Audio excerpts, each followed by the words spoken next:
Good morning, everyone. It is a profound honor to share this space with you today, to delve into a topic that touches the deepest chords of the human heart, yet often remains unspoken: the experience of being rejected by one's own child in old age. For many, this phrase evokes immediate pain, sorrow, and a sense of profound loss. It challenges our most fundamental assumptions about family, love, and the natural order of life. We envision our later years surrounded by the warmth of our children's presence, their care, their affection. This is a natural, deeply ingrained expectation, a comfort we often believe we have earned through a lifetime of love and sacrifice. Yet, what if, in the face of this unexpected and painful reality, there lies not just sorrow but a profound and transformative blessing? Today, I invite you to consider this experience not as an ultimate tragedy, but as a powerful unveiling, an opportunity to see with startling clarity the attachments and expectations we unknowingly carry. From the moment a child is born, a complex web of hopes, dreams, and projections begins to form. We envision their future, their success, their happiness, and crucially, their role in our own later years. We invest our energy, our time, our very being into their growth, often with an unspoken contract that this love and effort will be reciprocated, that a bond of enduring closeness will sustain us through our twilight years. These expectations, while born of love, can become invisible chains, binding us not only to the child, but also to a specific outcome, a particular narrative of our own aging. When this narrative is shattered by a child's withdrawal or rejection, the pain is immense precisely because it rips away these deeply held attachments. This painful unveiling, however, is precisely where the blessing begins. It forces us to confront the illusion of control. We cannot control another human being, not even our own child, regardless of the depth of our love or the extent of our sacrifice. Each soul walks its own path, makes its own choices, and carries its own karma. To believe we are entitled to their presence, their care, or their affection simply because we are their parent is to impose a burden on them and to set ourselves up for inevitable suffering when their path diverges from our expectation. The rejection, therefore, serves as a stark, albeit painful, lesson in non-attachment. It compels us to release the grip of what we thought our old age should look like and to surrender to what is. Furthermore, this experience challenges us to examine the nature of our own love.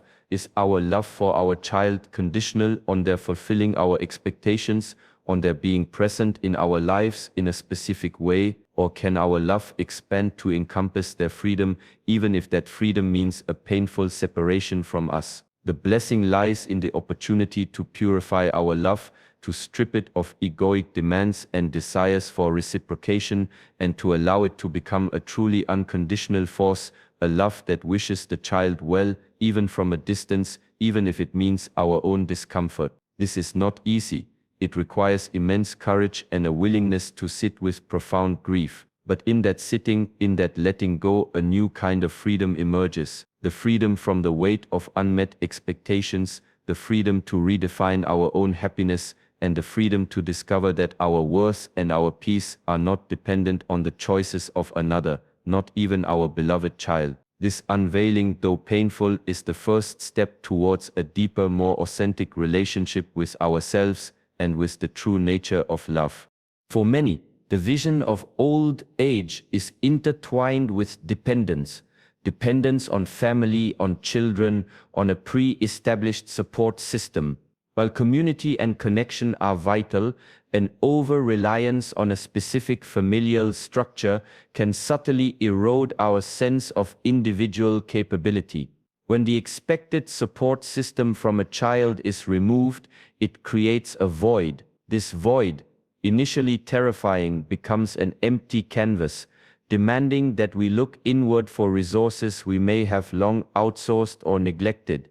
It forces us to ask, if not them, then who? If not their care, then whose care?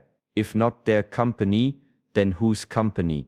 And the most powerful answer that emerges through necessity is my own.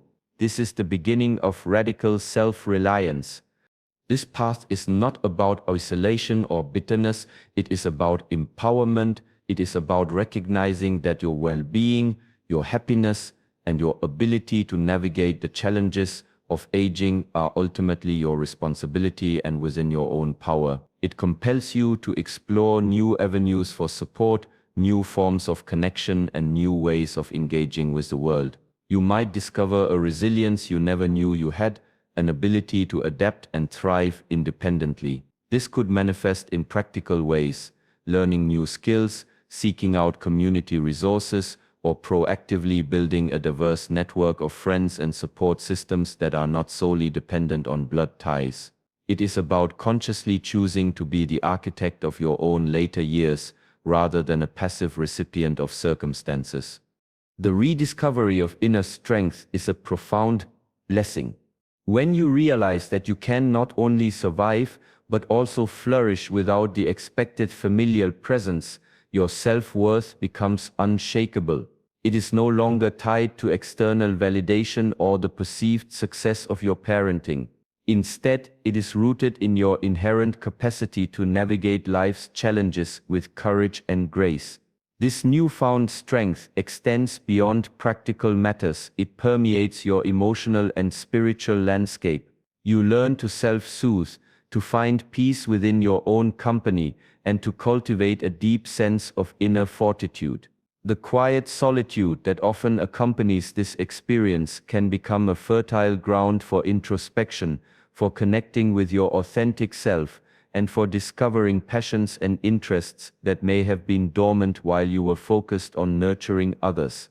Parental love is often described as unconditional, yet in practice it can frequently be intertwined with conditions of reciprocation, of proximity, of a child fulfilling certain roles or expectations.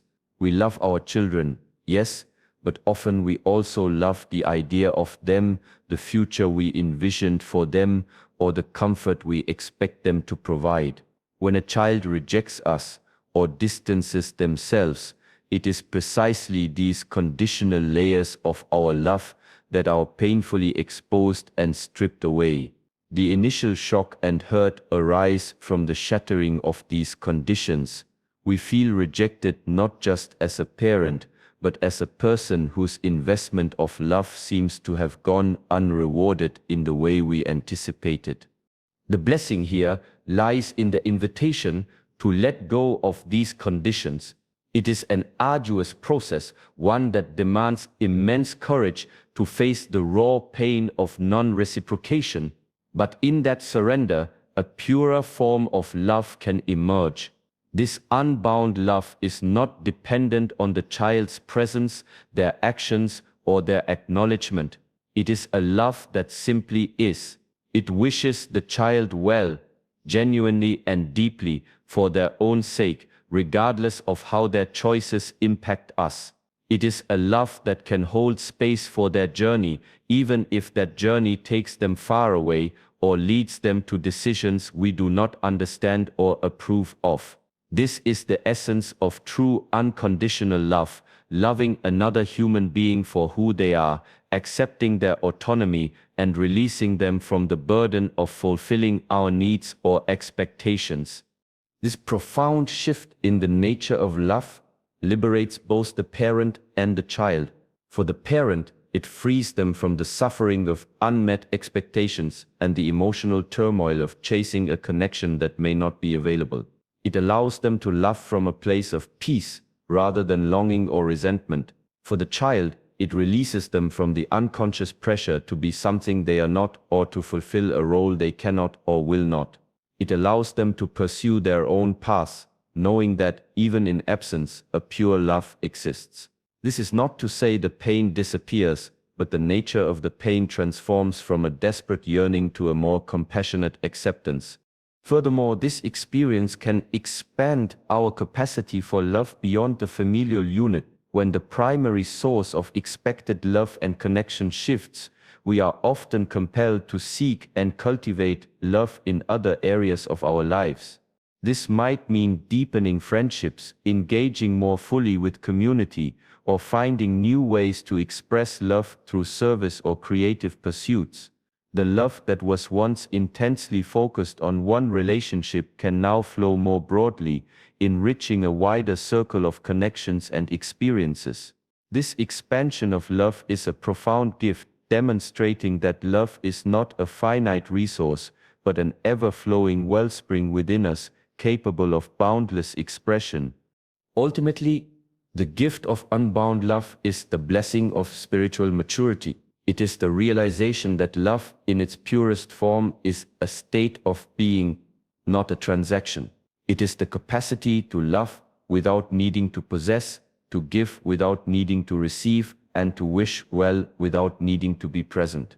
This profound purification of love, though forged in the crucible of rejection, leaves us with a heart that is more open, more compassionate, and capable of a deeper, more expansive connection to all of life. It is a love that truly sets us free. The traditional narrative of old age often paints a picture of slowing down, of relying on family, of a gradual retreat from active life.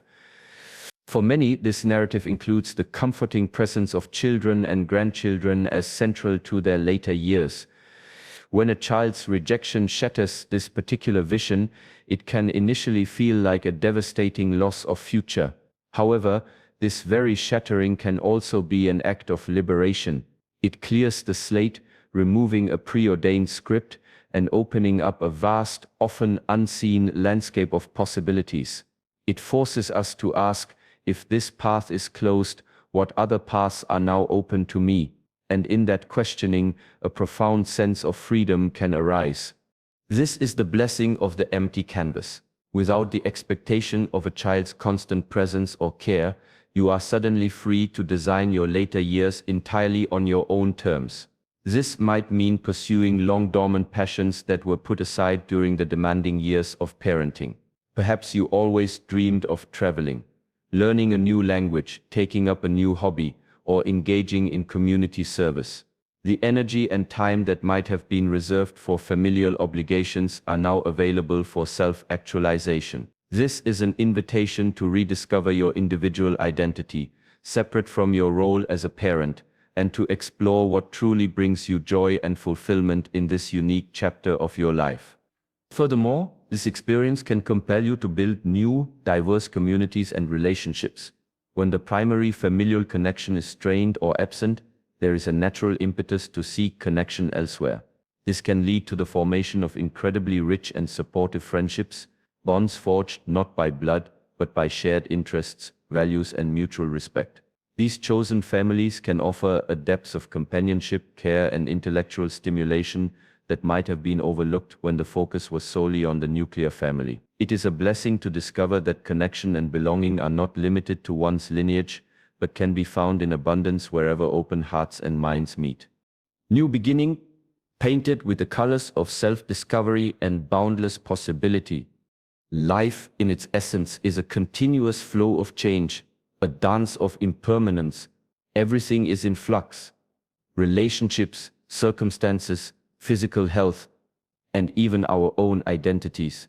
Yet often we cling to what is familiar, to what we expect, to what we believe should be.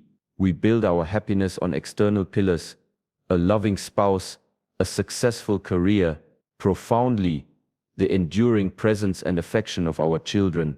When one of these pillars, especially one as fundamental as the child-parent bond in old age, is removed or altered in a way we did not anticipate, it can feel like the entire structure of our happiness is collapsing. The blessing of this rejection, therefore, is its stark and undeniable lesson in impermanence. It forces us to confront the transient nature of all external forms and relationships. It shatters the illusion that our happiness or fulfillment can be permanently secured by anything outside ourselves. This is not a harsh lesson but a liberating one, for in the realization that all external things are impermanent, we are compelled to seek the source of peace and joy within.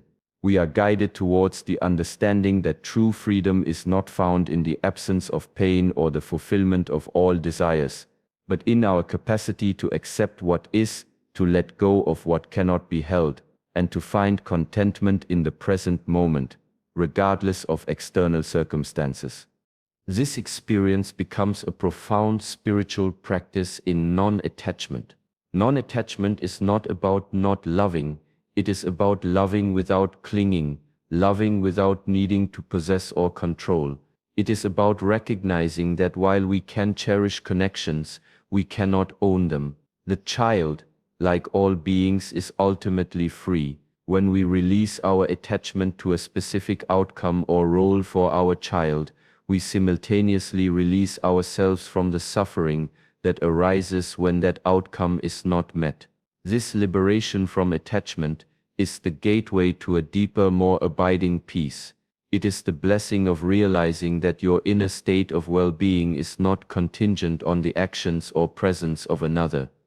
Ultimately, the blessing of being rejected by your child in old age, though a crucible of pain, is an unparalleled opportunity for ultimate liberation. It is the chance to shed the weight of expectation, to discover your own indomitable spirit, to purify your love, to redefine your purpose, and to embrace the profound truth of impermanence. In this embrace, you find true freedom, a freedom that is not dependent on external conditions, but is an inherent state of your being. It is the blessing of realizing that even in life's most challenging moments, the path to inner peace and boundless joy remains eternally open, waiting to be discovered within.